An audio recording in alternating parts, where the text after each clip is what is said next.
Salam Judis Muda. Halo teman-teman semua, kembali lagi bersama gue di channel YouTube Rahtan Studeran. Seperti biasa, gue bakalan nge-review buku-buku hukum, sekaligus kita belajar bareng substansi dari bukunya. Nah, kali ini buku yang gue review adalah buku Pengantar Ilmu Hukum Adat Indonesia yang edisi revisi, karya Prof. Haji Hilman Hadikusuma SH. Nah, buku ini itu terdiri dari 266 halaman dengan 7 bab, dan ini adalah cetakan ketiga pada bulan Desember 2014. Keren banget pokoknya. Nah, pokoknya kalau setiap subbabnya itu benar-benar sangat banyak ya. Jadi seperti contoh, pada bab ke-6 itu ada sekitar 7 subbab lagi. Nah, masing-masing subbab itu terdiri bahkan sampai 5 sub-subbab lagi. Gue nggak tahu cara bilangnya kayak gimana, tapi banyak banget yang dibahas di buku ini dengan halaman yang 266 halaman. Nah, setelah gue baca, menurut gue buku ini sangat bagus untuk dijadikan referensi terseputar sejarah hukum adat di Indonesia. Kenapa gue bilang kayak gitu? Karena bukunya sendiri itu menceritakan dan mencontohkan setiap kejadian, dan setiap adat suatu daerah itu kan berbeda-beda. Kita ketahui sendiri, Indonesia itu memiliki ribuan budaya, adat, seperti itu. Nah, yang disampaikan di buku ini itu bisa dibilang sangat banyak ya. Jadi nanti yang bakal gue review atau kasih contoh seputar adat itu mungkin cuma 1 atau 2 aja, karena nggak mungkin gue bicarain semua. Tapi kalau teman-teman pengen tahu lebih lanjut masalah buku ini, teman-teman bisa baca, bisa beli, atau nanti bisa hubungi gue sendiri kalau misalkan mau diskusi perihal bukunya. Oke. Jadi teman-teman, kita di sini kan belajar tentunya. Nah, belajar itu harus dimulai dari pemahaman suatu konsep. Hal yang harus kita ketahui adalah apa sih maksud dari hukum adat itu? Nah, gue bakal ngasih pendahuluan terlebih dahulu ya. Tapi sebelum itu, gue pengen ngasih penekanan bahwa apapun materi yang gue sampaikan selama pembuatan video dalam review buku hukum, itu substansinya gue ambil dari buku yang gue review. Jadi, misal gue kali ini nge-review buku hukum adat dan gue membahas hukum adat Indonesia, itu bukunya ya karyanya Prof. Hilman. Jadi gue nggak ngebawa buku-buku lain, tapi substansinya gue ambil dari bukunya yang gue review kali ini. Oke, jadi hukum adat sendiri adalah aturan kebiasaan manusia dalam hidup bermasyarakat. Nah, kenapa kok penekanannya adalah kebiasaan? Kebiasaan manusia. Kenapa? Jadi, pada mulanya, manusia itu kan seseorang yang individu, memiliki suatu keseharian, kebiasaan yang dilakukan setiap hari secara rutin. Nah, ketika kebiasaan tadi dilaksanakan, ditiru, dan dijalankan oleh orang-orang sekitar, maka nantinya kebiasaan itu menjadi adat atau kebiasaan masyarakat. Yang kemudian, untuk menegakkan pelaksanaan hukum adat itu, agar tidak terjadi penyimpangan atau pelanggaran, maka di antara anggota masyarakat ada yang ditunjuk untuk mengawasinya, sehingga petugas-petugas adat ini akan menjadi kepala adat. Ketika kelompok masyarakat itu semakin membesar, bertemu dengan kelompok lain karena ikatan perkawinan atau ikatan kerjasama, maka lambat laun mereka menjadi suatu sistem negara, karena sangat banyak ya, dari yang individu, lalu dia berkeluarga, lalu dia berkelompok, yang dari berkelompok bertemu dengan berkelompok, membentuk suatu hal yang lebih besar, maka nantinya itu menjadi suatu negara. Nah, di sini baru kita dapat memahami kalau dalam tatanan negara atau dalam pemerintahan kenegaraan, maka hukum adat itu seperti dibagi menjadi 2. Jadi ada yang hukum negara karena sifatnya menjadi tertulis, dan ada yang hukum rakyat, begitu. Nah, ini gue kasih kayak skema gitu ya. yang gue kutip juga dari bukunya Prof. Hillman. Selanjutnya, yang harus kita ketahui, kenapa sih kok kita harus belajar hukum adat? Kenapa? Toh kita sendiri merupakan seseorang atau kelompok masyarakat yang patuh terhadap undang-undang yang tertulis yang ada di Indonesia, dan hukum adat sedikit digunakan hanya khusus untuk orang-orang tertentu. Kan bukan, maksudnya kita nggak ada ikut campurnya kan di dalam hukum adat. Ya mungkin sebagian dari kalian berpikiran seperti itu. Tapi yang harus kita pahami bahwa hukum adat Indonesia itu kan sumbernya juga dari kebiasaan masyarakat Indonesia. Nah, masyarakat Indonesia itu sendiri memiliki nilai-nilai luhur, kepribadian yang baik yang dapat digunakan sebagai, yang maksud gue yang dinilai sebagai adat dilaksanakan oleh setiap orang. Nah, dengan mempelajari hukum adat, maka kita dapat memahami budaya hukum di Indonesia. Kita itu sebenarnya nggak menolak loh ya budaya hukum asing sepanjang ia tidak bertentangan dengan budaya hukum Indonesia. Nah, dari sini kalau udah paham, kita kembali ke topik masalah pada saat Indonesia sedang dijajah. Pada saat Indonesia dijajah, memangnya masyarakatnya kayak gimana ya? Nah, kalau sebelum dijajah, atau bukan sebelum dijajah sih, maksud gue pada saat sistem kerajaan atau masuknya pengaruh budaya agama, itu masyarakatnya kayak gimana sih? Nah, di sini Prof. Hillman itu menjelaskan bahwa sejak dahulu memang terkait dengan suku, agama, bahasa itu kan Indonesia telah pluralistik sekali. Nah, dengan adanya pluralistik tersebut, tetap pada saat penjajahan terjadi, khususnya penjajahan Belanda terhadap Indonesia, itu diatur dalam pasal 163 IS atau Indische Staatskerling, yang membedakan ada 3 golongan rakyat Indonesia. Yang pertama, golongan Eropa yang dinilai dari keturunan atau dari darahnya dia, apakah dia darah Eropa atau darah selain Eropa. Lalu yang kedua adalah golongan bumi putra atau pribumi yang terdiri dari orang-orang asli Indonesia, dan yang terakhir adalah golongan timur asing. Jadi ini golongan yang terdiri dari bukan orang Eropa dan bukan orang Indonesia. Salah satunya ialah golongan Tionghoa. Gitu ya. Sampai sini paham. Tapi setelah kemerdekaan, di dalam pasal 26 ayat 1 Undang-Undang Dasar 1945 sebelum amandemen, maka seperti diberikan penekanan kembali bahwa yang menjadi warga negara Indonesia adalah orang-orang bangsa Indonesia asli dan orang-orang bangsa lain yang disahkan dengan undang-undang sebagai warga negara. Jadi orang-orang bangsa lain, maksud gue orang-orang bangsa lain, misalnya orang peranakan Belanda, keturunan Tionghoa, keturunan Arab, yang bertempat kedudukan di Indonesia, mengakui Indonesia sebagai tanah airnya, dan bersikap setia kepada negara Republik Indonesia, dia dapat menjadi warga negara Indonesia. Oke, sampai sini gue pengen tanya ke kalian semua nih. Kalian ngeh nggak sih, apakah antara hukum adat dan adat itu sama atau beda? Ayo, coba dipikirin. Gue kasih waktu nih. Udah ketemu belum jawabannya?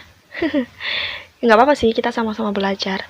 Dari sini pun setelah gue baca, gue jadi paham bahwa ya ada perbedaan lah antara hukum adat dan adat. Oke, jadi menurut istilahnya sendiri itu kan adat itu kan kebiasaan. Nah, biasanya masyarakat itu menggunakannya dengan daerahnya. Contohnya adat Jawa, adat Minangkabau, adat Bugis, adat Batak, dan lain-lain.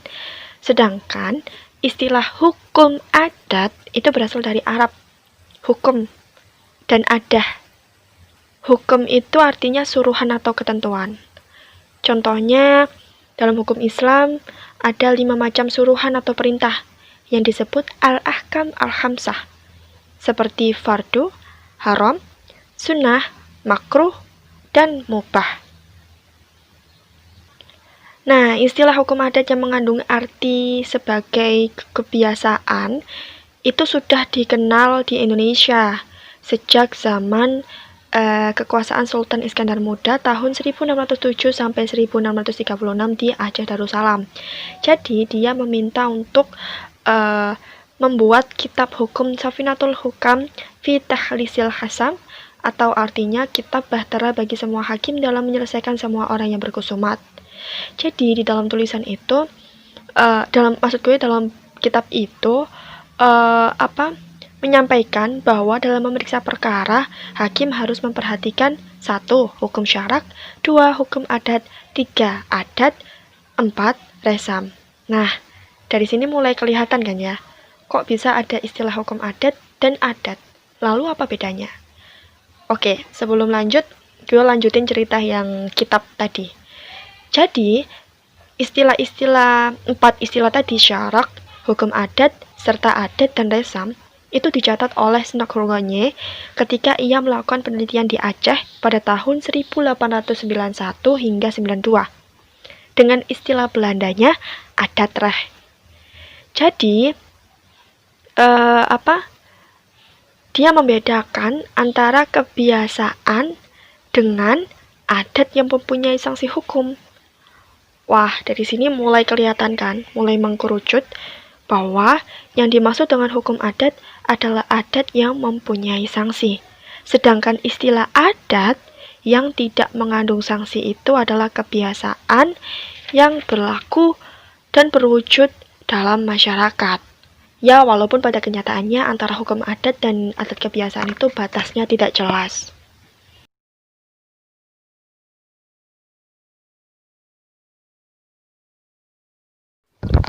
Oke, lanjut gue bakalan memberikan pernyataan-pernyataan atau pendapat-pendapat dari satu ahli dari sarjana barat dan satu ahli dari sarjana Indonesia.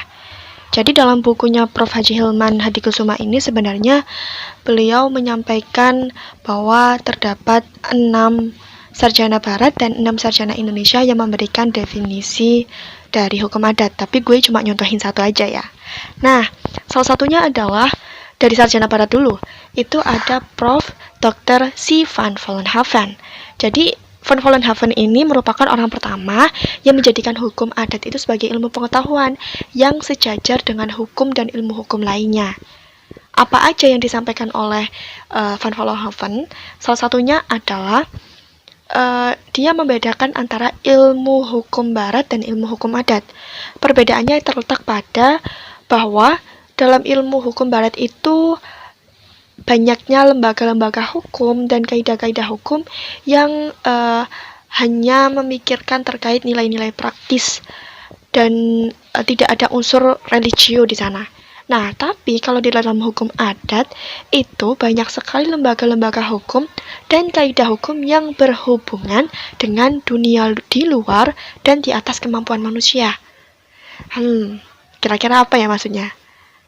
Sebenarnya kalau menurut gue, yang dimaksud dari Van Vollenhoven bahwa hukum adat ini berhubungan dengan dunia di luar dan di atas kemampuan manusia, itu contohnya seperti kepercayaan gitu ya. Kan Indonesia itu kan banyak sekali kepercayaan, nggak hanya animisme dinamisme, bahkan perkembangannya juga ada, dalam perkembangannya pun juga ada berbagai kepercayaan seperti itu, seperti Islam kejawen, dan banyak lagi. Nanti bakalan gue share list dari berbagai kepercayaan yang disampaikan Prof. Hilman di dalam bukunya. Nah, mungkin itu kan juga bisa berpengaruh dengan dunia luar atau di atas kemampuan manusia yang bisa diselesaikan di hukum adat, tapi tidak bisa diselesaikan di hukum barat gitu ya. Dan Van Vollenhoven ini mendefinisikan hukum adat itu sebagai aturan perilaku yang berlaku bagi orang-orang pribumi dan orang-orang timur asing yang di satu pihak mempunyai sanksi dan di lain pihak tidak dikodifikasi. Gitu teman-teman. Oh ya, sama satu lagi.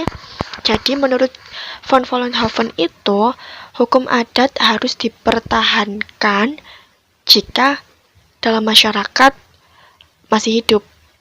Contohnya gini, jika negara hendak menghapuskan hukum adat, padahal dalam masyarakat hukum adat itu masih berlaku, maka negara sia-sia saja, percuma membuat peraturan untuk menghapuskan hukum adat karena masyarakat masih menggunakannya. Tapi ketika dibalik, jika negara tetap mempertahankan hukum adat walaupun masyarakat sudah tidak lagi menggunakan hukum adat tersebut, tetap saja negara percuma mempertahankan hukum adatnya. Menurut Profesor Dr. Raden Supomo, hukum adat dalam pengertiannya dibagi menjadi dua, yakni hukum adat yang non-statutair dan hukum adat yang tidak tertulis. Apa maksud dari kedua hal itu? Jadi yang pertama, hukum adat adalah hukum non-statutair yang sebagian besar adalah hukum kebiasaan dan sebagian kecil hukum Islam. Nah, hukum adat ini seperti melingkupi keputusan hakim yang berisi asas-asas hukum ketika hakim memutuskan perkara. Lah, hukum adat ini bersumber dari kebudayaan tradisional. Dan hukum adat ini merupakan sesuatu hukum yang hidup karena ia menjelmakan perasaan hukum yang nyata dari rakyat. Selanjutnya, hukum adat tidak tertulis. Artinya adalah meliputi peraturan legislatif yang tidak tertulis atau unstatutory law yang hidup dalam kenegaraan, keputusan-keputusan hakim atau judgment law, dan hukum kebiasaan atau customary law, termasuk pula tentunya aturan-aturan pedesaan dan aturan-aturan keagamaan.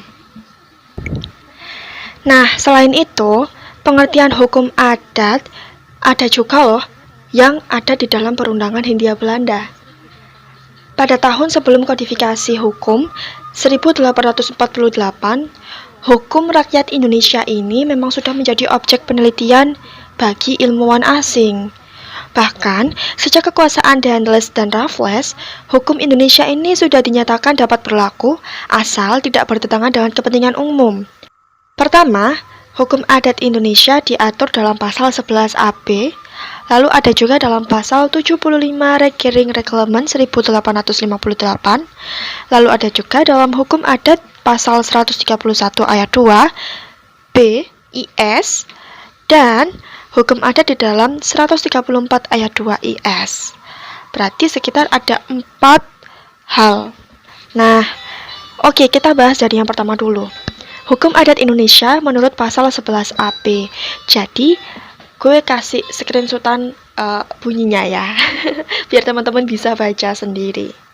Ini dia. Nah, kalian lihat kan yang gue kasih stabilo. Nah, itu bunyinya kayak hukum Indonesia bagi mereka itu ialah undang-undang agama mereka, lembaga-lembaga dan kebiasaan rakyat. Asal saja peraturan-peraturan ini tidak bertentangan dengan asas-asas keadilan yang diakui umum. Nah, jadi istilah yang mengandung arti hukum adat di dalam pasal 11 AB itu ada 3. Yang pertama, aturan-aturan keagamaan. Yang kedua, lembaga-lembaga rakyat. Yang ketiga, kebiasaan-kebiasaan. Pada saat itu memang adat belum dikenal. Oke, lanjut ke pasal selanjutnya, yakni pasal 75 Rekiring Reglement atau RR pada tahun 1854. Nah, ini gue kasih screenshotannya ya.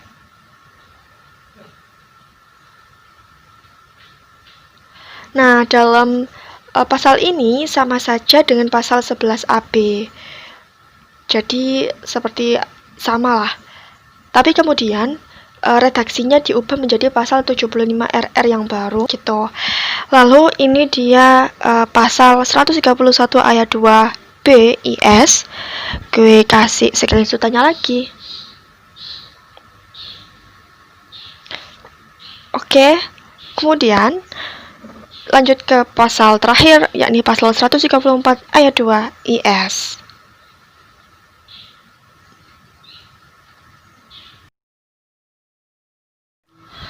Oke teman-teman, selanjutnya gue bakalan jelasin apa sih corak dari hukum adat.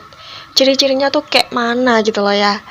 Nah, hukum adat Indonesia itu pada umumnya memiliki corak-corak seperti tradisional, keagamaan, kebersamaan, konkret dan visual, terbuka dan sederhana, dapat berubah dan menyesuaikan, tidak dikodifikasi, musyawarah dan mufakat. Oke, gue jelasin satu persatu. Yang pertama tradisional, maksudnya dari zaman nenek moyang sampai zaman cucu kita nanti, tradisional atau hukum adat itu akan terus turun-temurun mempertahankan keunikan dan ciri khas dari adat tersebut. Contohnya adalah dalam kekerabatan adat orang Batak yang menarik garis keturunan laki. Jadi, sejak zaman dahulu sampai sekarang, tetap saja mempertahankan hubungan kekerabatan yang disebut dalihan natolu atau bertungku tiga, yaitu hubungan antara marga hula-hula, dongan tubuh, atau dongan sabutuha, dan boro. Sehingga dengan adanya hubungan kekerabatan tersebut tidak akan terjadi perkawinan antara pria dan wanita yang satu keturunan atau satu marga. Contoh lain dari corak tradisional di Lampung, bahwa dalam hukum kewarisan itu berlaku sistem mayorat lelaki. Artinya, anak tertua lelaki menguasai seluruh harta peninggalan, tapi dengan kewajiban mengurus adik-adiknya sampai dewasa dan dapat berdiri sendiri. Nah, harta tersebut itu tidak terbagi-bagi, jadi tidak dibagi-bagi seperti adat kewarisan di wilayah lain yang dibagi, contohnya laki-laki mendapatkan 2, sedangkan perempuan mendapatkan 1, seperti itu. Nah, sedangkan di Lampung ini tidak dibagi, tetapi di bawah kekuasaan anak tertua lelaki, dan itu digunakan sebaik-baiknya untuk kemaslahatan keluarga adik-adiknya. Jadi dia seperti sebagai pengganti kedudukan ayahnya. Yang kedua adalah keagamaan. Maksudnya di sini adalah perilaku hukum atau kaidah hukum dari hukum adat itu berkaitan dengan kepercayaan terhadap yang gaib atau berdasarkan kepercayaan pada ajaran ketuhanan yang Maha Esa. Nah, dalam kepercayaan bangsa Indonesia bahwa di alam semesta ini ada benda yang serba berjiwa atau animisme. Ada juga benda yang bergerak atau dinamisme. Di sekitar kehidupan manusia itu ada juga roh-roh halus yang mengawasi kehidupan manusia, seperti jin, malaikat, iblis, dan lain sebagainya. Dan alam sejagat ini ada karena ada yang mengadakan atau ada yang menciptakan, yaitu yang Maha Pencipta. Nah, corak keagamaan dalam hukum adat ini tertuang dalam pembukaan UUD 45 alinea ketiga yang berbunyi, atas berkat rahmat Allah yang Maha Kuasa dan dengan didorongkan oleh keinginan luhur bla bla bla bla bla bla bla. Oke, lanjut ke corak ketiga dari hukum adat, yakni kebersamaan. Maksudnya dalam hukum adat ini masyarakatnya lebih mengutamakan kepentingan bersama daripada kepentingan pribadi, karena mereka didasarkan atas rasa kebersamaan, kekeluargaan, tolong-menolong, dan gotong royong. Contoh nih ya, di pedesaan Jawa, jika ada tetangga yang sedang kesusahan atau ada peristiwa kematian, maka para tetangga ini berdatangan menyampaikan belasungkawa dan membawa seperti bingkisan yang berisi beras, mie, dan lain-lain untuk memberikan bantuan. Orang Jawa biasanya mengatakan, dudu sanak, dudu kadang, ning yen mati melu kelangan. Artinya, sanak bukan, saudara bukan, jika ada yang mati turut merasa kehilangan. Nah, dalam corak sifat kebersamaan ini terangkat pula dalam pasal 33 ayat 1 UUD 45 yang menyatakan perekonomian disusun sebagai usaha bersama berdasar atas asas kekeluargaan. Keren banget kan bahwa di Undang-Undang Dasar kita itu budaya-budaya adat dimasukkan agar tertanam selalu untuk generasi kita nantinya. Oke, lanjut ke pembahasan corak yang keempat, yakni konkret dan visual. Konkret artinya jelas, nyata, berwujud. Kalau visual tuh pastinya terlihat, tampak, terbuka, dan tidak tersembunyi lah ya. Maksudnya gimana? Nah, jadi ketika terjadi suatu hubungan hukum, kalian paham gak sih maksud hubungan hukum? Jadi hubungan hukum itu kayak contoh ketika subjek hukum yang satu melakukan peristiwa hukum dengan subjek hukum yang lain. Kalian paham gak subjek hukum itu apa? Ayo, sudah gue jelasin di review buku yang sebelumnya. Jadi subjek hukum itu terdiri dari dua, yakni manusia dan badan hukum. Nah, ketika subjek hukum tadi bertemu dengan subjek hukum yang lain, kemudian mereka saling melakukan peristiwa hukum, contohnya kayak jual beli, sewa menyewa, melakukan perkawinan, kayak gitu ya. Nah, dalam hukum adat itu sifatnya harus jelas, terang, tidak samar-samar, disaksikan, diketahui, dilihat dan didengar orang lain, seperti itu. Dan nampak terjadi, contohnya kayak ijab kabul. Contoh lain dalam perjanjian jual beli tanah misalnya, di mana ketika pihak pembeli dan penjual telah sepakat, tetapi harga tanah tersebut belum dibayar dan tanah belum diserahkan oleh penjualnya. Nah, biasanya pembeli memberi panjer sebagai tanda jadi. Artinya, si penjual tanah ini nggak boleh lagi tuh menjual ke orang lain. Nah, tanda jadi atau panjer ini juga berlaku dalam hubungan perkawinan yang disebut paningset. Wow, apa tuh? Wow. Jadi, ketika pihak wanita telah menerima paningset, maka wanita yang akan dikawinkan itu tidak boleh lagi dilamar dan diberikan kepada orang lain. Nah, begitu juga di tanah hutan yang akan dibuka menjadi ladang. Apabila nampak sudah ada tanda mebali atau tanda silang di atas pohon, berarti tanah itu sudah ada yang akan membukanya, jadi tidak boleh orang lain membuka tanah tersebut. Keren banget ya. Oke, lanjut ke corak yang kelima, yakni terbuka dan sederhana. Terbuka artinya dapat diterima masuknya unsur-unsur yang datang dari luar, asal tidak bertentangan dengan jiwa hukum adat itu sendiri. Nah, kalau yang sederhana artinya tidak rumit, tidak banyak administrasinya, bahkan kebanyakan tidak tertulis. Jadi biasanya mudah dimengerti karena pelaksanaannya didasarkan pada asas saling percaya. Contoh sederhananya ketika terjadi transaksi hubungan hukum yang berlaku tanpa surat menyurat. Misalnya, dalam perjanjian bagi hasil antara pemilik tanah dan penggarap. Jadi, cukup adanya kesepakatan dua pihak secara lisan tanpa surat menyurat dan kesaksian kepala desa. Begitu pula dalam transaksi yang lain seperti gadai, sewa menyewa, hutang piutang, tukar menukar. Sangat sederhana karena tidak dengan bentuk tertulis. Yang keenam adalah dapat berubah dan menyesuaikan. Kalian bingung gak sih? Kok bisa berubah dan menyesuaikan? Kan tadi di awal corak pertama bilangnya tradisional, turun-temurun dari zaman nenek moyang sampai zaman sekarang dan tidak berubah-ubah. Kok sekarang bilangnya coraknya yakni dapat berubah dan menyesuaikan ya? Oke. Gue jelasin pelan-pelan. Dalam arti ada beberapa hal yang memang karena faktor perkembangan teknologi, lalu keterbukaan pemikiran ya, sudut pandang atau open minded kayak gitu, lambat laun ada beberapa hal yang dapat tergeser dari suatu kebudayaan yang awalnya bercorak tradisional atau turun-temurun, kemudian dapat berubah dan menyesuaikan. Tapi nggak semuanya juga. Jadi ini tergantung bagaimana masyarakat suatu daerah tersebut mempertahankan secara rigid atau secara fleksibel. Contohnya adalah, ini gue kutip pernyataannya berdasarkan buku yang gue review ya. Jadi gue juga masih awam banget terhadap kebudayaan di Indonesia. Seperti yang gue bilang bahwa budaya Indonesia sangat banyak gitu kan.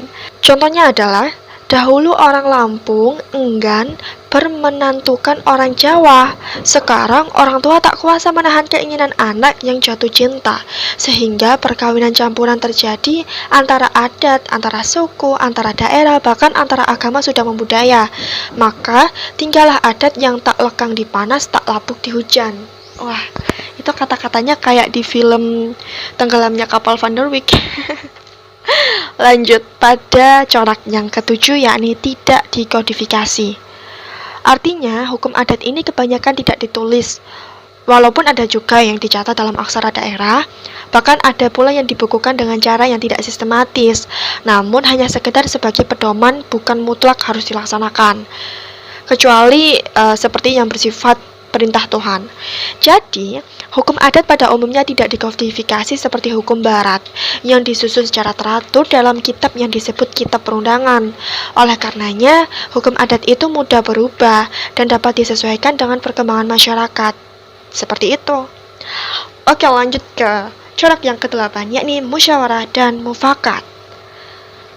Ya, seperti nama dari ciri coraknya aja udah kalian ngerti kan, musyawarah dan mufakat artinya apa.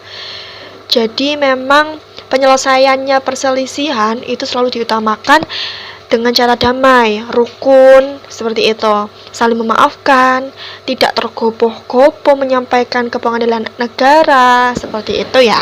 Nah, kalian bertanya-tanya nggak sih sistem hukum adat itu kayak gimana? Nah, jadi sistematika hukum adat itu mendekati sistem hukum Inggris atau Anglo-Saxon yang disebut common law. Nah, sistematikanya ini berbeda dari civil law dari Eropa kontinental. Menurut Joyo Digiono, dikatakan bahwa dalam negara Anglo-Saxon, di sana setiap common law tak lain dari sistem hukum adat, hanya bahannya saja yang berbeda. Nah, kalau dalam sistem hukum adat, bahannya adalah hukum Indonesia asli. Sedangkan dalam sistem common law, bahannya memuat banyak unsur-unsur hukum Romawi kuno yang konon katanya telah mengalami receptio in complexo. Wow, apa itu receptio in complexo? Oke deh, lain kali bakal gue bahas secara tersendiri di pembahasan hukum waris, kalau enggak tentang hukum Islam ya, karena di situ nanti akan ada pembahasan tentang receptio in complexo. Selanjutnya teman-teman, jadi di dalam bukunya perfilman ini ada bab 4 yang berisi tentang sejarah hukum adat, dan dalam bab ini terdiri kurang lebih sekitar 60 halaman lebih lah. Seperti gue bilang bahwa gue kurang begitu pandai dalam mengulas sejarah-sejarah. Pun ketika gue memaksakan untuk membaca buku ini, khususnya dalam bab yang tentang sejarah, gue jadi kayak males baca dan kayak jadi, karena gue mikirnya, wah pokoknya gue harus bisa naklukin bab sejarah hukum adat biar bisa nge-share ilmunya ke kalian. Tapi tetap aja teman-teman, kayak nggak masuk di otak gue, mohon maaf ya, karena ya mungkin gue nggak terlalu excited dengan hal-hal yang berbau sejarah. Oke, jadi gue nggak mau memberikan ilmu yang gue sendiri kayak terkesan terbebani. Gue nggak paham dengan ilmu tersebut lalu gue nge-share ke kalian, takutnya ada hal yang miskonsepsi atau ada hal yang nggak sesuai sama sejarahnya, nggak sesuai sama faktanya. Gue takutnya kayak gitu, karena gue nggak ada hati buat ngejelasin secara hukum adat gitu. Mohon maaf ya teman-teman. Nah, selanjutnya gue bakalan ngejelasin beberapa macam masyarakat hukum adat. Masyarakat hukum adat di Indonesia itu terbagi menjadi 6 menurut Prof. Helman, yang terdiri dari masyarakat hukum teritorial, masyarakat hukum genealogis, masyarakat hukum teritorial genealogis, kemudian masyarakat adat keagamaan, lalu masyarakat adat di perantauan, dan yang terakhir adalah masyarakat adat lainnya. Penjelasan yang pertama, Maksud dari masyarakat hukum teritorial ini dikarenakan masyarakat terikat pada suatu daerah kediaman karena ada ikatan duniawi sebagai tempat kehidupan maupun ikatan rohani sebagai tempat pemujaan terhadap roh-roh leluhur. Pokoknya inti dari teritorial ini itu berdasarkan tempatnya ya. Lalu lanjut ke masyarakat hukum genealogis, itu didasarkan pada garis keturunan yang sama dari satu leluhur, baik secara langsung karena hubungan darah keturunan atau secara tidak langsung karena pertalian perkawinan atau pertalian adat. Nah, menurut para ahli hukum adat, pada saat zaman Hindia Belanda, masyarakat yang genealogis itu dibedakan dalam 3 macam, seperti patrilineal, matrilineal, dan bilateral. Gue jelasin secara singkat. Kalau patrilineal itu susunan masyarakatnya ditarik menurut garis keturunan bapak atau garis keturunan lelaki. Sedangkan kalau matrilineal itu ditarik dari garis keturunan ibu. Nah, kalau bilateral itu tidak membedakan. Jadi antara ibu dan ayah itu memiliki keseimbangan. Contohnya, itu dalam masyarakat adat Jawa, itu biasanya menggunakan bilateral. Nah, kalau yang patrilineal itu biasanya dipakai di masyarakat adat Bali, Nusa Tenggara Timur, Maluku, dan Irian. Nah, kalau matrilineal itu biasanya susunan kekerabatan di Minangkabau, ada juga di Kerinci, ada juga di Sumatera Selatan, dan lain sebagainya. Nah, kalau yang masyarakat yang ketiga adalah masyarakat teritorial genealogis. Jadi ini campuran dari dua masyarakat yang pertama. Jadi dia campuran dari masyarakat teritorial dan masyarakat genealogis. Artinya mereka memahami bahwa antara teritorial, yakni tempat dia hidup, maupun garis keturunan itu tidak ada bedanya, karena ketika dia menempati suatu tempat karena didasarkan pada keturunan yang juga bertempat pula di wilayah tersebut gitu. Contohnya adalah masyarakat Korea dengan huta-huta di lingkungan masyarakatnya. Jadi, yang dimaksud masyarakat hukum teritorial genealogis adalah kesatuan masyarakat yang tetap dan teratur, di mana para anggotanya nggak hanya terikat pada tempat kediaman, tapi juga terikat pada hubungan keturunan dalam ikatan pertalian darah atau kekerabatan. Nah, contohnya aja itu seperti di kampung-kampung penduduk asli Lampung. Di sana ada pedesaan atau pedukuhan yang terdiri dari orang Jawa, Sunda, Bali yang sifatnya teritorial. Padahal di sana itu juga ada merupakan kampung penduduk asli Lampung, tapi juga dihuni oleh masyarakat lain. Nah, ini kan didasarkan pada teritorial sekaligus keturunan gitu, teman-teman. Nah, selanjutnya adalah masyarakat adat keagamaan. Maksudnya adalah di sini kesatuan masyarakat adat keagamaan didasari karena kepercayaan dan keagamaan atau kepercayaan kepada Tuhan. Nah, kalau kepercayaan itu banyak sekali ya, nggak hanya animisme atau dinamisme yang kita pelajari semasa kecil, tetapi juga kepercayaan lain yang banyak dan mungkin belum kita ketahui. Selain itu juga ada agama seperti agama Hindu, Islam, Kristen atau Katolik, dan ada pula yang sifatnya seperti campuran. Nah, kalau yang kepercayaan lama itu seperti di kalangan orang Batak yang masih percaya pada roh, dan mereka ini menyebutnya Sepelebagu atau pemuja roh. Nah, roh-roh itu mempunyai berbagai nama, misalnya Beguna jahat atau roh yang jahat, Homang atau roh yang hidup di hutan, lalu Solebean atau roh air, ada juga Begu Antuk atau roh penyakit. Seperti itu. Mohon maaf ya kalau misalnya gue ngomongnya nggak sesuai sama medok gue ngomongnya nggak sesuai sama logat atau istilahnya pengucapan kalimat-kalimat kosakata orang Batak, karena gue nggak pernah tahu kosakata mereka. Selanjutnya adalah masyarakat adat di perantauan. Dari penyebutan katanya aja kita udah tahu merantau ya. Merantau bisa dikaitkan dengan perpindahan seseorang atau kelompok ke wilayah lain. Nah, jadi ketika misal dia aslinya orang Lampung, masyarakat adat Lampung, tetapi ia bertransmigrasi ke wilayah Jawa. Nah, di sana dia atau mereka bisa membuat seperti organisasi kekeluargaan yang bertujuan sebagai pengganti kerapatan adat bagi masyarakatnya. Nah, tadi kan orang Lampung pindah ke Jawa, maka dia juga bisa membuat seperti organisasi kekeluargaan Lampung di sana. Selanjutnya adalah masyarakat adat lainnya. Nah, kalau masyarakat adat yang lainnya ini lebih kayak terbuka ya.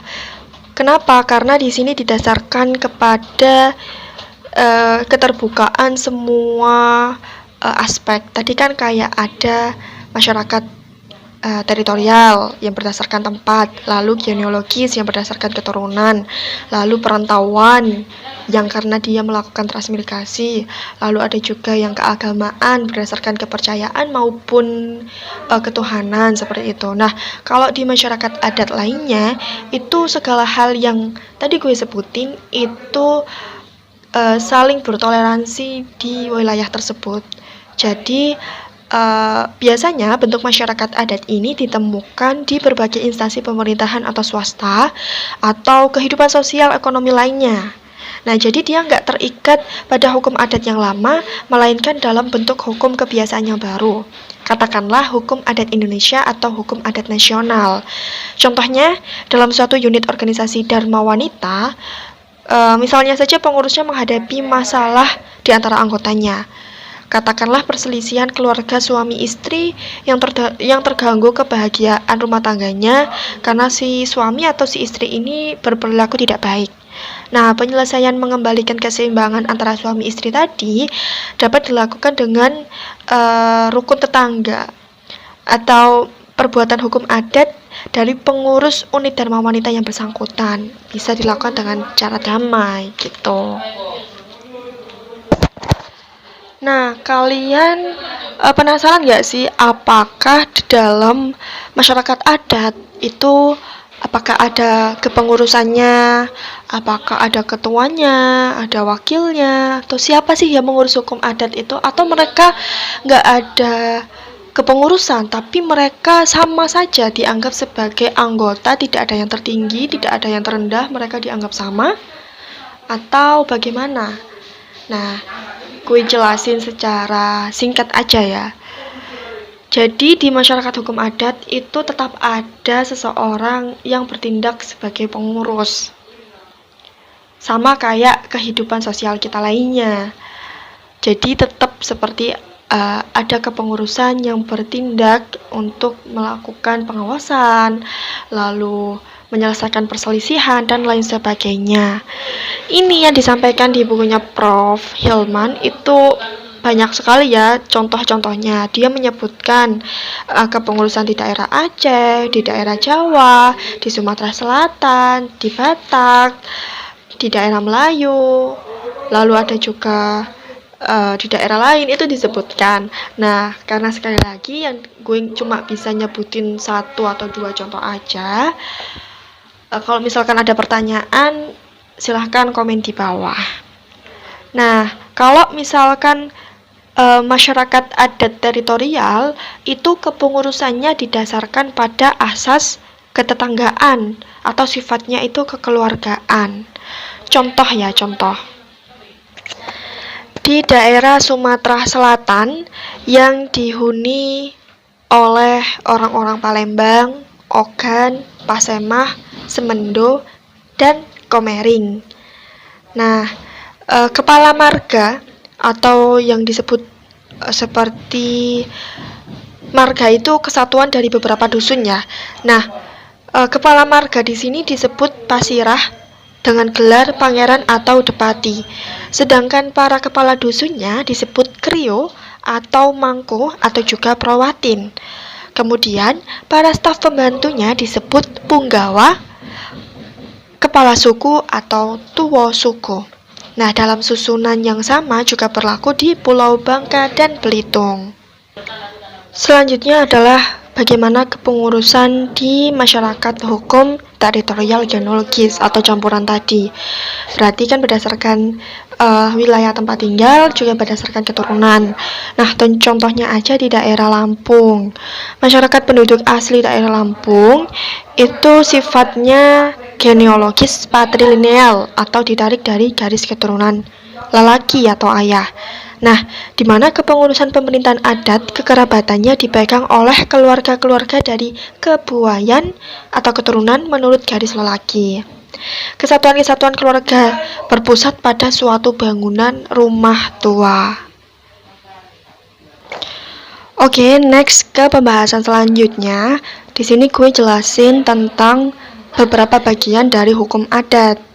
Nah, menurut Van Dijk pada tahun 1954, hukum adat ini dibagi menjadi 3, yakni hukum adat ketatanegaraan, lalu hukum adat kewargaan, dan hukum adat delik atau pelanggaran.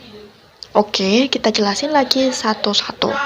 Yang pertama, itu ada hukum adat ketatanegaraan yang menguraikan tentang tata susunan masyarakat atau persekutuan-persekutuan masyarakat, susunan alat perlengkapan, para pejabat dan jabatannya, kerapatan adat, dan peradilan adatnya.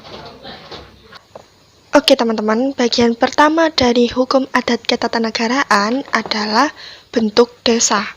Nah, sesuai Undang-Undang Nomor 5 Tahun 1979, dalam pasal 1 dijelaskan, desa adalah suatu wilayah yang ditempati oleh sejumlah penduduk sebagai kesatuan masyarakat, termasuk di dalamnya kesatuan masyarakat hukum yang mempunyai organisasi pemerintahan terendah langsung di bawah camat dan berhak menyelenggarakan rumah tangganya sendiri dalam Ikatan Negara Kesatuan Republik Indonesia. Sedangkan dusun adalah bagian wilayah dalam desa yang merupakan lingkungan kerja pelaksanaan pemerintahan desa. Sehingga pasal 39 itu juga menyatakan pada saat mulai berlakunya undang-undang ini tidak berlaku lagi undang-undang sebelumnya, yakni Undang-Undang Nomor 19 Tahun 1965 tentang Desa Praja, dan segala ketentuannya bertentangan dan atau tidak sesuai dengan undang-undang ini. Nah, bentuk-bentuk desa di seluruh Indonesia itu berbeda-beda ya teman-teman. Mengapa? Karena dipengaruhi oleh berbagai faktor. Seperti wilayah. Nah, wilayah yang ditempati penduduk, ada wilayah yang padat dan ada pula yang sedikit masyarakatnya. Lalu dari susunan masyarakat hukum adatnya, ada masyarakat adat yang susunannya berdasarkan ikatan ketetanggaan atau teritorial, dan ada yang susunannya berdasarkan ikatan kekerabatan atau genealogis, dan ada yang berdasarkan ikatan adat keagamaan. Lalu faktor yang ketiga adalah sistem pemerintahan adat dan nama-nama jabatan pemerintahan adat yang berbeda-beda dan pengurusan harta kekayaan desa yang berbeda-beda. Nah, bagian kedua dari hukum adat ketatanegaraan adalah susunan masyarakat adat. Kembali lagi bahwa susunan masyarakat desa dipengaruhi oleh latar belakang sejarah terjadinya desa. Kemudian dipengaruhi pula oleh harta kekayaan yang dimiliki atau dikuasai oleh keluarga atau kerabat tertentu, sehingga menimbulkan kebangsawanan desa. Contohnya ya, di masyarakat adat Jawa, kehidupan kewargaannya itu berdasarkan ikatan teritorial atau ketetanggaan. Maka susunan kemasyarakatannya dibedakan tingkatan sosial ekonominya menurut harta kekayaan yang dimiliki setiap keluarga serumah. Nah, pada tingkat pertama disebut kuli kenceng. Jadi mereka ini keturunan pembangun desa dengan pertanian, mereka memiliki bangunan rumah dan tanah pengarangan dan sawah yang luas. Nah, golongan mereka dahulu ini kebanyakan berperan dalam penyelenggaraan pemerintahan desa. Pada tingkat kedua itu ada kuli gundul, yakni mereka yang mempunyai bangunan rumah dan tanah perkarangan saja. Golongan ini pembantu dari golongan pertama. Lalu ada golongan ketiga, maksud gue tingkat ketiga itu adalah tiang numpang, yakni mereka yang nggak punya hak milik apa-apa dan hanya menjadi buruh tani atau membantu kehidupan keluarga majikan yang ditumpanginya. Bagian ketiga dari hukum adat ketatanegaraan adalah pemerintahan desa. Nah, kalau menurut Undang-Undang 5 tahun 1979, dikatakan bahwa pemerintahan desa itu terdiri dari kepala desa dan LMD atau Lembaga Musyawarah Desa. Nah, di sini pemerintahan desa dibantu oleh perangkat desa yang terdiri dari sekretaris desa, kepala dusun juga. Kepala desa itu penduduk desa, warga negara Indonesia yang dipilih oleh penduduk desa dengan jabatan selama 8 tahun. Sedangkan anggota LMD terdiri dari kepala desa sebagai ketua karena jabatannya, sekretaris desa, lalu anggota-anggotanya yang terdiri dari kepala dusun. Ada juga pimpinan lembaga-lembaga kemasyarakatan desa, lalu para pemuka masyarakat desa bersangkutan. Selanjutnya ada hukum adat perkawinan. Nah, hukum adat perkawinan ini adalah aturan-aturan hukum adat yang mengatur tentang bentuk-bentuk perkawinan, cara pelamaran, upacara perkawinan, maupun putusnya perkawinan di Indonesia. Nah, setiap daerah tentu memiliki adatnya tersendiri. Nah, sesuai yang gue bilang tadi bahwa bentuk perkawinan tentu berbeda-beda ya, karena sesuai dengan susunan masyarakat adatnya. Kalau dia sistem kekeluarganya adalah patrilineal, maka biasanya mereka menggunakan bentuk perkawinan jujur. Apa sih maksudnya? Jadi bukan berarti jujur ini diartikan secara leksikal ungkapan kejujuran, enggak, tapi maksud dari perkawinan jujur itu perkawinan dengan pemberian atau pembayaran uang jujur. Jadi jujur ini kayak istilah gitulah dari barang yang diberikan kepada mempelai wanita. Pada umumnya ini berlaku di masyarakat adat Gayo, Batak, Nias, Lampung, Bali, dan Maluku, seperti itu. Nah, pemberian uang atau barang jujur tadi dilakukan oleh pihak kerabat calon suami kepada pihak kerabat calon istri sebagai tanda pengganti pelepasan mempelai wanita keluar dari keluargaan adat persekutuan hukum adat bapaknya, pindah dan masuk ke dalam persekutuan hukum suaminya. Nah, kalau di perkawinan jujur ini biasanya berlaku adat pantang cerai. Jadi senang atau susah selama hidupnya istri di bawah kekuasaan kerabat suami. Jika suami wafat, maka istri harus melakukan perkawinan dengan saudara suami. Jika si istri wafat, maka si suami harus kawin lagi dengan saudara istri. Ya seperti itulah. Lalu kemudian kalau susunan kekeluargaannya itu matrilineal, mereka menggunakan bentuk perkawinan semenda, yakni ini kebalikan dari bentuk perkawinan jujur ya. Dalam perkawinan semenda ini, calon mempelai pria dan kerabatnya tidak melakukan pemberian uang jujur kepada pihak wanita, tapi justru sebaliknya. Nah, seperti berlaku di Minangkabau, berlaku adat pelamaran dari pihak wanita kepada pihak pria. Lalu ada juga bentuk perkawinan bebas atau mandiri. Nah, di sini berarti berlaku untuk susunan kekeluargaan yang menerapkan sistem campuran patrilineal atau bilateral tadi ya. Jadi tidak membedakan antara ibu atau bapak. Nah, di sini juga dijelasin kayak bagaimana adat pelamaran, lalu acara perkawinan dan upacara perkawinan seperti apa. Kembali lagi gue sampein kalau setiap daerah itu memiliki perbedaan kayak gitu ya, perbedaan setiap daerah tentunya. Nah, selanjutnya kita berbicara masalah hukum adat waris. Nah, kalau dari yang gue bilang tadi bahwa hukum adat waris juga merupakan aturan hukum adat yang mengatur tentang bagaimana harta peninggalan atau harta warisan diteruskan atau dibagi oleh pewaris kepada ahli waris. Nah, itu sistem kewarisan itu ada sekitar 3 jenis. Bukan 3 jenis ya, 3 bentuk lah.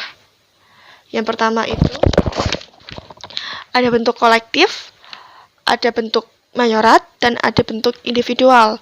Kalau kolektif itu maksudnya ketika kalian mendapatkan harta waris, maka itu harta warisnya nggak dibagi-bagi, tapi harus dikuasai secara bersama.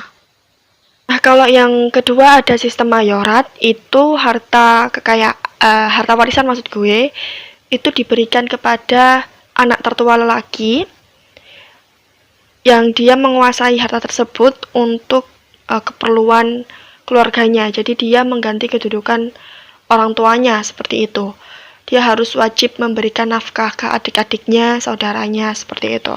Nah, kalau sistem individual itu berarti harta warisan dari pewaris dibagi secara individu ke ahli warisnya. Jadi ini termasuk hak milik. Contohnya di Jawa, kayak gitu. Oke, lanjut ke pembahasan ketiga dari yang gue bilang tadi tentang hukum adat delik. Nah, hukum adat delik atau bisa dikatakan sebagai hukum pidana adat atau hukum pelanggaran adat ini juga mengatur peristiwa atau perbuatan kesalahan yang berakibat tertanggungnya keseimbangan masyarakat sehingga dapat diselesaikan agar keseimbangan masyarakat tidak terganggu lagi. Nah, menurut Van Vollenhoven, delik adat ini adalah perbuatan yang tidak boleh dilakukan, walaupun pada kenyataannya peristiwa atau perbuatan itu hanya kesalahan kecil saja, seperti itu. Nah, dari sifat hukum adat delik itu juga ada beberapa macam. Yang pertama, sifatnya itu tradisional, magis, religius.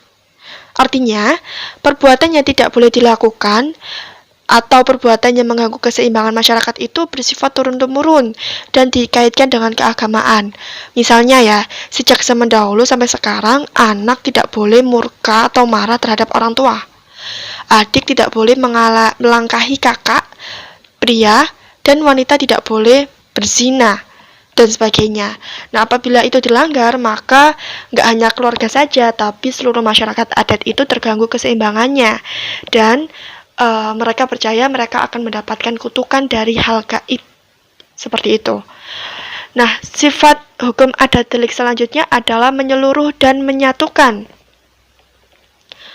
Menyeluruh dan menyatukan artinya tidak memisah-misah antara delik yang bersifat pidana atau perdata, dan tidak membedakan antara kejahatan sebagai delik hukum dan pelanggaran sebagai delik undang-undang. Kesemuanya itu disatukan jika antara satu dan yang lain merupakan rangkaian peristiwa yang berakibat mengganggunya keseimbangan dan keseluruhannya dijadikan satu dalam penyelesaian di hadapan peradilan. Jadi nggak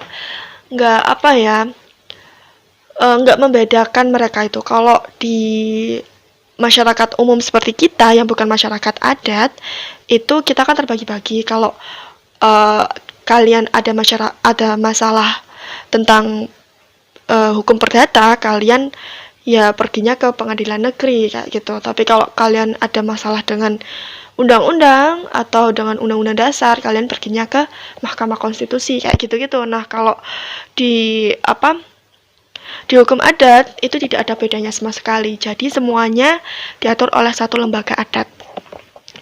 Lalu sifat yang belibet banget. Sifat hukum adat delik selanjutnya adalah tidak prae existente. Maksudnya adalah tidak seperti hukum pidana barat sebagaimana dinyatakan dalam pasal 1 KUHP yang menganut Adagium Montesquieu yang berbunyi nullum delictum nulla poena sine previa lege poenila, atau tiada suatu delik melainkan atas kekuatan aturan pidana di dalam undang-undang yang telah ada lebih dulu dari perbuatan itu. Nah, kalau menurut hukum adat, apakah ada peraturan yang telah ditetapkan terlebih dahulu atau belum ada sama sekali aturan itu. Jika perbuatan itu mengganggu keseimbangan masyarakat, maka peristiwa itu dapat dihukum. Selanjutnya, sifat yang keempat adalah tidak menyamaratakan. Maksudnya gini, kalau di hukum positif kita gitu ya, itu kan ada equality before the law. Jadi tidak membeda-bedakan, semuanya di hadapan hukum itu sama. Jadi entah itu presiden, entah itu masyarakat biasa, entah itu wakil rakyat, semuanya diadili secara tegas berdasarkan hukum positif yang berlaku atau sesuai dengan ius constitutum. Nah, sedangkan kalau di hukum adat itu nggak ada tuh equality before the law, itu nggak ada. Jadi contohnya aja ya, misal delik adat itu dilakukan oleh orang-orang yang bermartabat, contohnya golongan bangsawan atau raja adat, maupun orang-orang kaya atau orang pintar. Nah, hukumannya itu lebih berat daripada pelaku orang biasa atau orang miskin. Selanjutnya adalah terbuka dan lentur. What? Apa ini maksud terbuka dan lentur? Jadi maksudnya terhadap unsur-unsur yang baru, baik yang datang dari luar atau karena perubahan dan perkembangan dari lingkungannya, hukum adat ini nggak menolak perubahan tersebut asal nggak bertentangan dengan kesadaran hukum dan keagamaan masyarakat bersangkutan. Contohnya, para pemuka adat di daerah Lampung berangsur-angsur menyadari bahwa kebangsawanan desa sudah tidak lagi dipertahankan. Nah, gue kasih contoh itu tentang keterbukaan pemikiran dari para pemuka adat di daerah Lampung, yang awalnya pakaian para pemuka adat Lampung harus dipakai oleh para pemuka adat Lampung itu sendiri, nggak boleh dipakai oleh orang lain. Nah, mereka berangsur-angsur sekarang menyadari bahwa kebangsawanan desa sudah tidak perlu dipertahankan. Nah, sehingga pakaian yang dulunya dipakai oleh golongan penyimbang atau para kepala adat, di masa sekarang walaupun orang biasa atau orang luar itu boleh memakainya, jadi nggak dipermasalahkan lagi. Selanjutnya, sifat dari delik adat adalah terjadinya delik adat. Jadi maksudnya harus ada suatu hal yang merugikan masyarakat di sana. Jadi kalau tidak ada unsur delik adat atau kesalahan di sana, maka tidak bisa dikategorikan sebagai delik, kayak gitu ya. Nah, selanjutnya adalah delik aduan. Jadi ketika delik adat terjadi dan mengakibatkan terganggunya keseimbangan keluarga ataupun masyarakat, maka untuk menyelesaikan maksud gue itu harus dilakukan penuntutan atau gugatan dari pihak yang dirugikan. Selanjutnya adalah reaksi dan koreksi. Nah, tujuan dari adanya tindakan reaksi dan koreksi ini ditujukan agar dapat memulihkan kembali keseimbangan masyarakat yang terganggu. Contohnya ya, bahwa tindakan reaksi atau koreksi itu bisa berupa seperti ganti kerugian imaterial, contohnya seperti harus menikah atau paksaan menikah bagi gadis yang mohon maaf telah tercemar kehormatannya, kayak gitu. Lalu ada juga membayar uang adat atau denda kepada pihak yang dirugikan, atau berupa denda suci sebagai ganti kerugian rohani. Lalu ada juga kayak mengadakan selamatan seperti sedekah atau kurban untuk membersihkan masyarakat dari segala kotoran gaib. Lalu memberi penutup malu atau permintaan maaf. Lalu ada juga berbagai macam hukuman badan hingga hukuman mati. Nah, kalau sekarang di masa sekarang udah nggak ada ya. Ada juga yang diasingkan, disingkirkan, dibuang dari masyarakat, serta menempatkan orangnya itu di luar tata hukum. Nah, ini termasuk contoh dari reaksi dan koreksi yang tujuannya untuk seperti apa ya, memulihkan kembali lah keseimbangan masyarakat agar dia mampu bertanggung jawab terhadap perbuatannya. Nah, ini berhubungan sama sifat yang selanjutnya, yakni pertanggungjawaban kesalahan. Ya, seperti kalimatnya aja, pertanggungjawaban kesalahan, maka di sini orang yang bersalah atau melakukan delik adat dan terbukti harus dihukum seperti itu. Kemudian sifatnya ini yakni tempat berlakunya. Nah, tempat berlaku hukum delik adat tidak bersifat nasional ya, tetapi terbatas pada lingkungan masyarakat adat tertentu. Terus gue bakalan ngejelasin sedikit seputar macam-macam delik adat. Contohnya ya, yang mengganggu keamanan itu kayak kebakaran, perampokan, pembunuhan. Kalau mengganggu ketertiban itu seperti mengganggu rumah, mengganggu ibadah, lalu berjudi. Lalu ada juga delik adat yang kesalahan tata tertib pemerintahan. Ini gue nggak ngerti maksudnya sih, cuma gue sebutin aja ya. Kayak gawe raja, martabat, jabatan, kewargaan adat, kependudukan, adat perlengkapan, dan harta adat. Gue nggak paham sih maksudnya, pokoknya dia melanggar tata tertib pemerintahan gitu mungkin ya. Lalu ada juga yang kesalahan karena melanggar kepatutan atau kesopanan, itu seperti memegang seseorang yang bukan istrinya, seperti itu. Lalu ada juga yang kesalahan dalam perjanjian seputar ingkar janji, lalu tidak memenuhi amanah. Nah, kayak gitu. Banyak banget sih sebenarnya. Nah, tentunya kalau misalkan ada permasalahan, tentu harus diselesaikan. Bagaimana cara penyelesaian delik adat? Itu bisa dilakukan dengan satu, penyelesaian antar pribadi, keluarga, atau tetangga. Jadi mereka yang bermasalah itu menyelesaikan secara kekeluargaan. Nah, ada juga yang penyelesaiannya melalui kepala kerabat atau kepala adat. Jadi di sini tetua atau kepala adatnya menjadi mediator dalam penyelesaian masalah. Ada juga kepala desa. Ini enggak berbeda sih, nggak terlalu berbeda sama yang gue sebutin sebelumnya. Intinya tetuanya di sana yang menyelesaikan masalah.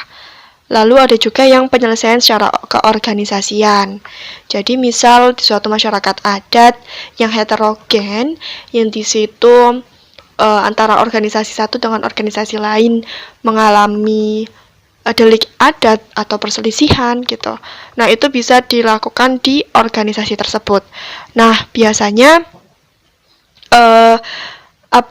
ada juru damai atau ketua perkumpulan atau organisasi tadi yang berusaha untuk mendamaikan suasana. Nah, di samping itu juga biasanya penyebutannya juga dimaknai sebagai peradilan hukum adat. Jadi peradilan hukum adat itu juga berisi orang-orang yang telah saya sebutkan tadi, seperti kepala adat, kepala desa, lalu pihak yang bertikai, keluarga, dan lain sebagainya. Tapi tentu nggak seformal apa yang kita saksikan di peradilan umum. Ya, kalau di peradilan umum kan harus sesuai dengan hukum material dan formil. Nah, kalau hukum adat, sistem peradilan adatnya pun tergantung dari daerahnya. Apakah ia menyelesaikannya dengan kepala adatnya, atau kepala organisasinya, atau dilakukan secara kekeluargaan, seperti itu. Dan penegakan tempat peradilannya itu juga tergantung dari daerahnya. Ada yang memakai tempat seperti joglo, atau di rumah yang bertikai, atau di tempat yang telah ditentukan. Kalau berdasarkan hukum positif di Indonesia, maksud gue bukan hukum adat ya, tapi hukum nasional, itu kan penyelesaiannya harus di pengadilan, seperti itu, entah pengadilan umum atau pengadilan lainnya, kayak gitu kan. Nah, kalau di peradilan adat, tentu mereka memiliki tempat yang digunakan untuk menyelesaikan suatu perkara. Ya, jadi seputar ini yang gue sampaikan berdasarkan bukunya Prof. Hilman. Jadi semoga teman-teman tetap semangat buat belajar. Begitupun dengan gue di sini. Gue pengen selalu buat memberikan kontribusi keilmuan terhadap kalian semua.